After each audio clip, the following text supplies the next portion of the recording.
এই ঢাকা টাঙ্গাইল মহাসড়কের রপ্তানি প্রক্রিয়াকরণ যে সড়কটি রয়েছে, এই মেইন সড়ক থেকে প্রায় শ্রীপুর বাস স্ট্যান্ড পর্যন্ত যে একটি যানজট লেগে আছে। ইতিমধ্যে আপনারা দেখতে পাচ্ছেন যে এই যে বাইপাস যে মহাসড়কটি রয়েছে, এই মহাসড়ক দিয়ে যে এলিভেটেড এক্সপ্রেস ওয়ের কাজ চলমান রয়েছে, এই এলিভেটেড এক্সপ্রেস ওয়ের কাজ চলমান থাকায় এই সড়কটি ঝুঁকিপূর্ণ এবং কি যে সাধারণ জনগণ রয়েছেন তাদের চলাফেরার অনুপযোগী। এখান দিয়ে সাধারণত যেই গার্মেন্টস শ্রমিকরা যাতায়াত করে এই প্রধান সড়কটি ইতিমধ্যে আপনারা দেখতে পাচ্ছেন যে এলিভেটেড এক্সপ্রেসওয়ের যে কাজ চলমান থাকায় এই সড়কের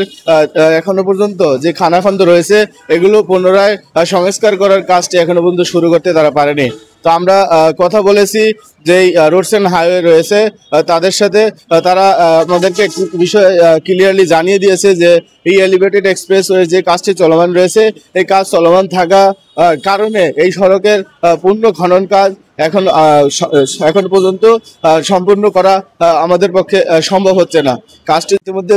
দেখতে পাচ্ছেন যে ইপিজেড এর রপ্তানি প্রক্রিয়াকরণ যে গার্মেন্টস এই সড়কটি রয়েছে, এই সড়কের এক সাইড দিয়ে এখনো পর্যন্ত যেই পরিবহনগুলো দাঁড়িয়ে রয়েছে, এরকম পরিবহন এই পাশ দিয়ে সকাল থেকে যে একটি দীর্ঘ যানজট লেগে আছে, এই যানজটের কারণে এখান দিয়ে জনদুর্ভোগ সৃষ্টি হয়েছে। সাধারণ মানুষের চলাচলের যে প্রধান সড়কটি রয়েছে, এই প্রধান সড়ক বাইপেল থেকে শ্রীপুর বাস স্ট্যান্ড পর্যন্ত এই যে তীব্র যানজট, এই যানজট নিরসনে কোনো যেই আইনি যে পদক্ষেপ, এই আইনি পদক্ষেপ আমরা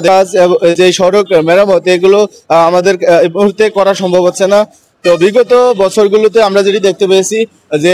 রোডস অ্যান্ড হাইওয়ের যে কাজটি এলিভেটেড এক্সপ্রেসওয়ের পাশাপাশি তারা এই কাজটি ক্লিয়ারলি করে গিয়েছে, যেটি আমরা আপনাদেরকে জানানোর চেষ্টা করেছি। তো আমরা ইতিমধ্যে এসে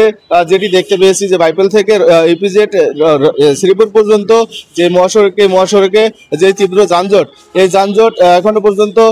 কোনো প্রশাসন বা যেই পুলিশ সদস্যরা রয়েছে যারা ট্রাফিকের নিয়ন্ত্রণের কাজ করছে তাদের এখনো পর্যন্ত কোনো কার্যকরী পদক্ষেপ আমরা দেখতে পাচ্ছি না। তো দর্শক, আপনাদের